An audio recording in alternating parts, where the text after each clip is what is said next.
a todos y bienvenidos al canal de Mini Meeple, vuestro canal de juegos de mesa. Y hoy nos encontramos en este bosque. Estamos en este bosque porque vamos a conocer a unas criaturas híbridas que vienen en esta caja, en la caja de Mindbook, el juego que trae de Beer, que va a llegar pues en los días en los que publiquemos este vídeo, finales del mes de enero. Va a llegar este juego en su edición en español de la mano de esta editorial. Un juego, pues como os decíamos, de criaturas híbridas, un juego para dos jugadores. Bueno, pues que con esta fecha de lanzamiento pues no nos dio tiempo a incluir en nuestro vídeo de los mejores juegos para dos jugadores, pero que seguramente si lo hubiéramos tenido en aquel momento pues lo hubiéramos incluido, porque es un juego muy interesante. Aquí vemos los componentes, tenemos el reglamento, tenemos los contadores para los puntos que va a tener cada uno de los jugadores. Son iguales, pero tienen una decoración, unas ilustraciones diferentes para distinguir los de un jugador y los de otro. Y luego, pues el elemento principal y fundamental del juego. Bueno, aquí veis la trasera de esta caja. Y como os decía, pues el componente fundamental del juego, que son las cartas. Tenemos que diferenciar entre las 48 cartas de criatura y las 4 cartas de los Mindbooks, 2 para cada uno de los jugadores. Ahora hablaremos de ellas más en detalle. 48 cartas de criaturas híbridas. Pues, por ejemplo, tenemos el turbobicho, la ardilla tigre, tenemos el hurón bombardero, etc. 48 cartas de criatura. Para facilitaros algunos datos del juego, pues que sepáis que entre estas 48 cartas nos encontramos 32 criaturas diferentes. Y de esas 32 criaturas diferentes, 16 son únicas. Solo hay una carta de esas 16 criaturas. Y de las otras 16 criaturas, pues tienen 2 cartas de cada una de ellas. Por lo tanto, ya veis que el número de criaturas diferentes pues es muy elevado. Especialmente porque este juego de cartas para dos jugadores, un juego de enfrentamiento entre dos jugadores, pues no es un juego que vaya a desarrollar una mecánica de construcción de mazo. El juego se van a repartir 10 cartas a cada jugador y por lo tanto en cada partida solo entrarán 20 cartas y otras 28 cartas quedarán fuera de la partida. Por lo tanto, ahí ya tenemos una idea de que la variabilidad va a ser importante. Y además, eso va a provocar que no vamos a saber qué cartas va a tener otro jugador, evidentemente. Como decíamos, 32 criaturas diferentes. Y por lo tanto, las partidas, bueno, pues son un misterio, por decirlo de alguna manera, hasta que se van desarrollando, esto que lo vamos conociendo. 10 cartas para cada jugador. Ahora explicaremos cómo vamos a utilizar y a poder desplegar a nuestras criaturas durante la partida. Y después el reglamento, que es pues, es un reglamento muy sencillo, porque el juego realmente es muy sencillo. Al final es un juego en el que cuenta mucho la estrategia, un juego muy estratégico en el que vamos a tener que ir desarrollando nuestra forma de jugar en función de cómo veamos que está la partida en mesa en ese momento, qué cartas nos han tocado, qué cartas vamos jugando y qué cartas va jugando el oponente, cómo se van conformando las cartas en mesa y vamos a tener que ir desarrollando nuestra estrategia. Como veis, las cartas de criatura, aquí nos viene un ejemplo, podemos ver cualquiera de las que tenemos aquí, tienen unas partes diferenciadas muy claras. Viene el nombre de la criatura, viene la cantidad de poder que tiene esa criatura y que va a ser un elemento importante en los combates entre criaturas. Después va a tener la posibilidad de que existan palabras clave, vamos a verlo aquí con dos de las cartas del juego. Aquí la ardilla tigre sí tiene una palabra clave, mientras que el turbobicho no la tiene. Y por último, una habilidad de la carta, que en este caso sí que las dos cartas la tienen. Pero esas habilidades podrán ponerse en juego en diferentes fases según el tipo de carta.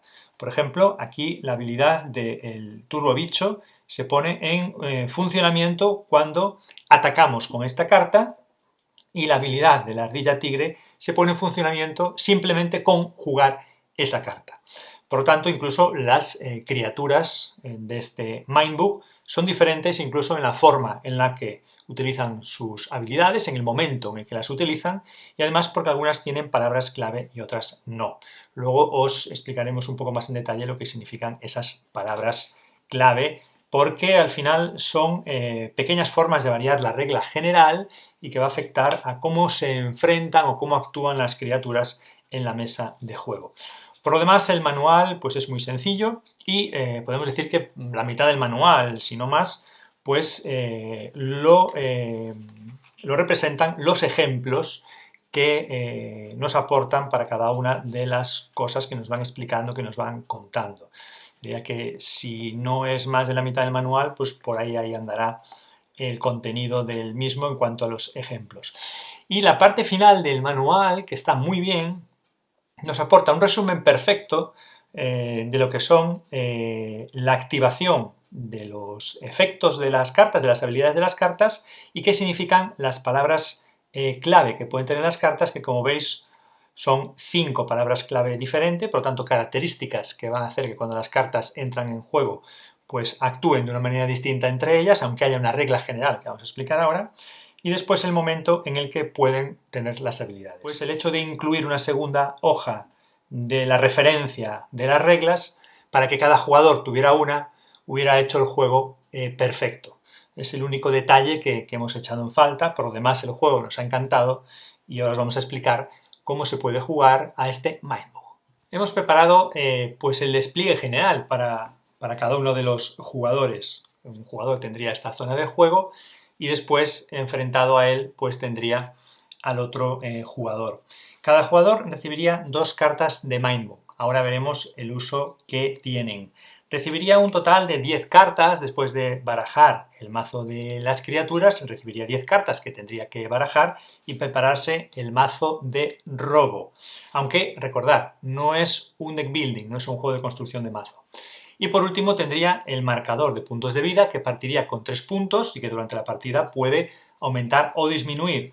Al final, si esos puntos se pierden totalmente, pues habremos perdido la partida. Ya digo que los puntos de vida pueden incrementarse o reducirse y al perderlos todos la partida finaliza.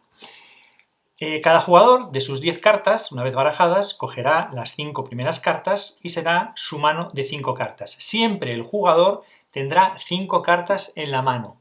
Cuando por jugar una carta, por tener que descartar una carta, etc., porque diferentes acciones del juego hagan que su mano de cartas se reduzca, automáticamente, de forma inmediata, incluso antes de resolver los efectos de las cartas jugadas, deberá de reponer su mano de cartas hasta totalizar 5.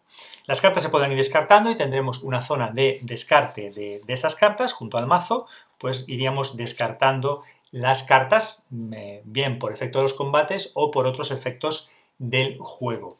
Y en el momento en el que nuestro mazo de robo se termine, no vamos a barajar las cartas para hacer un nuevo mazo de robo.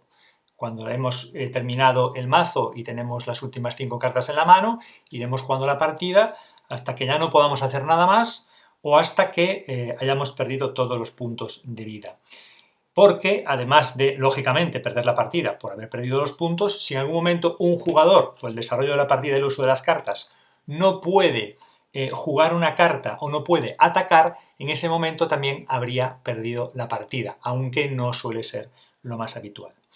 Bueno, a partir de ahí el jugador tendría su mano de 5 cartas, siempre oculta al jugador contrario. Y lo que tendría sería una zona donde jugaría sus cartas. El jugador básicamente puede hacer 2 cosas en su turno. En el primer turno solo puede hacer una, pero puedes hacer 2 durante cualquier turno. Puedes jugar una carta y simplemente jugarla, no puedes atacar con ella. O si ya tienes cartas jugadas en tu zona de juego, y tienes tus 5 cartas en tu mano, en ese momento pues sí que ya puedes decidir. En el primer turno evidentemente decimos que no.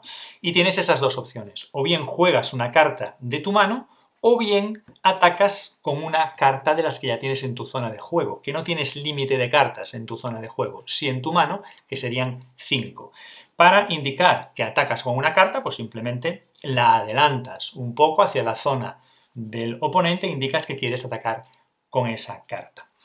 Bien, cuando se juega una carta, puede ser que en el momento de jugarla tenga algún efecto, alguna habilidad que tenga que ponerse en práctica al jugarla. Como decíamos, las cartas tienen unas habilidades y esas habilidades pueden tener que ponerse en práctica al jugar la carta, al atacar con la carta o cuando la carta es derrotada. Eso nos lo va a indicar la propia carta en el texto y, como decíamos, si al jugarla hay que aplicar el efecto, pues lo aplicamos. Si es al atacar, lo aplicamos cuando atacamos y si es cuando nos la derrotan, pues aplicamos el efecto en ese momento. Aquí podemos aprovechar para explicar la importancia en el juego de las cartas Mindbook y que solo tenemos dos. Cuando jugamos una carta, en el momento de jugarla de nuestra mano a la zona de juego, ese es el único momento en el que el adversario, con sus cartas de Mindbook, que también va a tener dos, puede apoderarse de nuestra carta jugada. La carta de Mindbook lo que hace es controlar la mente de esa criatura, haría que esa carta fuera suya y la pasaría a su zona de juego y aplicaría los efectos si tuviera algún efecto que aplicar de forma inmediata. ¿Qué ocurre? Que al utilizar una carta de Mindbook, esa carta ya ha sido utilizada y por lo tanto no puede volver a utilizarse. Es decir, este robo de cartas al enemigo solo vamos a poder hacerlo 2 veces durante toda la partida. Por lo tanto, tenemos que pensar muy bien qué carta le vamos a robar, porque no tendremos más oportunidades que 2 durante la partida. Y además, insistimos, solo se puede robar una carta en el momento en que el jugador la juega directamente desde su mano. Pueden salir cartas a la zona de juego del jugador por otros efectos y habilidades durante la partida, por ejemplo, que procedan de recuperaciones del mazo de descarte, etc. Pero únicamente se podrán robar cuando el oponente la juega desde su mano a su zona de juego. El jugador tendrá que decidir si va a utilizar ese Mindbook. Si no decide robarla, pues se sigue con el juego con normalidad. Como cuestión general decíamos que podemos o bien jugar cartas a nuestra zona de juego o bien atacar con una carta. Como norma general de los combates se resuelven por el valor de poder que tiene la carta, es decir, enfrentadas dos cartas, la que tiene mayor valor de poder es la que gana y la que pierde pues se descarta. Como decíamos antes, si la carta derrotada tuviera alguna habilidad al ser derrotada, pues la pondría en juego. Si la carta que ataca tiene alguna habilidad relacionada con la jugada de atacar, pues además se pondría esa habilidad en juego. En los combates entre cartas se producen si es el defensor el que decide oponerse a la criatura que está atacando. ¿Por qué? Porque un jugador cuando ataca no ataca a las criaturas del contrario. Lo que hace es atacar a los puntos de vida del contrario. Recordad que partíamos con 3. Por lo tanto, si el jugador atacado decide que no pone ninguna criatura, pues el jugador atacante le quita un punto de vida al contrario. No influye la cantidad de poder que tenga la carta para el número de puntos de vida que le quitamos al oponente. Independientemente del valor de puntos de poder de la carta, siempre con un ataque quitaríamos un punto de vida al oponente. Para evitarlo, como decíamos, el oponente, si quiere, eso sí, de las cartas que tenga en juego y por lo tanto no puede bajar una carta de su mano para defenderse, tiene que haber bajado con anterioridad cartas a su zona de juego. Si quiere, puede elegir una carta de su zona de juego y enfrentarse a la carta que ha jugado el jugador que tiene el turno en ese momento. Y sería cuando se desarrollaría el combate con la regla general. La carta que tenga mayor valor de poder vence a la otra y la derrotada saldría del juego.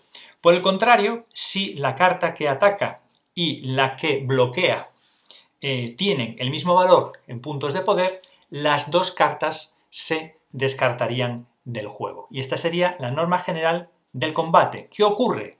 Que las palabras clave que os hablábamos antes van a introducir importantes modificaciones en la regla general de combate y ahí es donde está la estrategia a la hora de utilizar, bajar, jugar y atacar o bloquear con unas o con otras cartas. Vamos a ver un poco por encima para que entendáis cómo es esa vidilla que le da al juego esas habilidades especiales derivadas de las palabras clave que tienen las criaturas.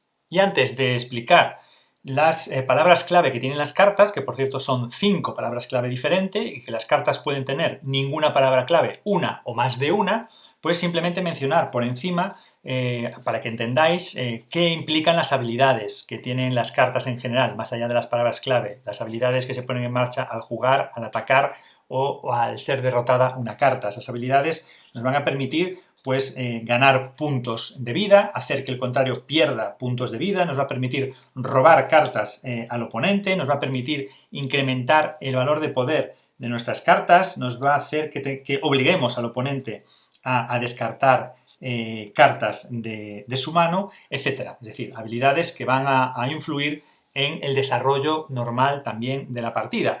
Pero es que las palabras clave, esas 5 palabras clave que decíamos, son fundamentales para entender pues cómo la estrategia y saber aprovechar el momento para jugar las cartas es importante en este Mindbook. La primera de las palabras clave es cacería. Cuando se juega una carta con esa palabra clave, cuando atacamos con una carta con la palabra clave cacería, es el jugador el que elige, si el contrincante decide bloquear el ataque, es el jugador atacante el que elige con qué carta del enemigo se va a bloquear su ataque. Por lo tanto, ya entendéis la ventaja que nos puede dar eso. La palabra clave de dureza implica que esta carta es como si tuviera una vida extra. La carta que tiene la palabra clave dureza, si es derrotada, en un primer momento lo que se hace es agotarse. Como en muchos otros juegos, se pondría con un giro de 90 grados, se quedaría agotada, y en una segunda derrota sería ya cuando podría ser eliminada. Por lo tanto, esta carta de dureza tiene una vida extra. Las cartas que tienen la palabra clave frenesí, lo que ocurre es que si atacan y consiguen sobrevivir a ese ataque, pueden atacar una segunda vez. Y por ejemplo, un caso muy habitual, si atacamos con una carta de frenesí, el contrario nos bloquea y pierde ese ataque, después podemos atacar directamente sus puntos de vida, por ejemplo, en ese segundo ataque. Evidentemente, si es derrotada en el primer ataque que hace, pues ahí acaba su juego esta carta. Después tenemos la carta con la palabra clave de sigilo, y esta tiene la característica de que cuando ataca solo puede ser bloqueada por otra carta que también tenga la palabra clave sigilo. Así que evidentemente, si la jugamos y vemos que el contrincante no tiene ninguna carta con la palabra sigilo, pues sabemos que no nos va a poder bloquear y vamos a poder atacar directamente sus puntos de vida. Además, en cualquier caso, una carta de sigilo puede bloquear a cualquier otra carta, eso sí. Y por último, la carta con la palabra clave de veneno. Bueno, pues ya nos podemos imaginar el resultado que va a tener jugar esta carta. Esta criatura siempre derrota al enemigo. Incluso aunque pierda el combate, la carta que se opone, que intenta bloquear el ataque de una carta con palabra clave veneno, siempre pierde. En el caso de que pierda esa también, perderían las dos. Y igual que en cualquier caso, el jugador que utiliza una carta con veneno ya sabe que va a poder derrotar al enemigo. Bueno, pues ya veis, así es este Mindbook traído en español por Debir, ahora en estas fechas, en este final del mes de enero. Un interesante juego exclusivo para 2 jugadores, muy estratégico, en el que con solo 10 cartas que vamos cogiendo de forma consecutiva, en la que no podemos hacer construcción de mazo, tendremos que enfrentarnos a las 10 cartas del oponente, tratar de derrotarle, enfrentándonos a sus criaturas híbridas e intentando eliminar totalmente los puntos de vida del contrario. Dejadnos en los comentarios qué os ha parecido este juego. Nosotros en la descripción del vídeo os dejaremos, como siempre, donde nos podéis encontrar en las redes sociales. Os agradecemos que os suscribáis si no estáis suscritos, si os interesa el contenido que os trae el canal de Mini Meeple, y nos vemos en próximos vídeos. Así que gracias a todos y ¡adiós!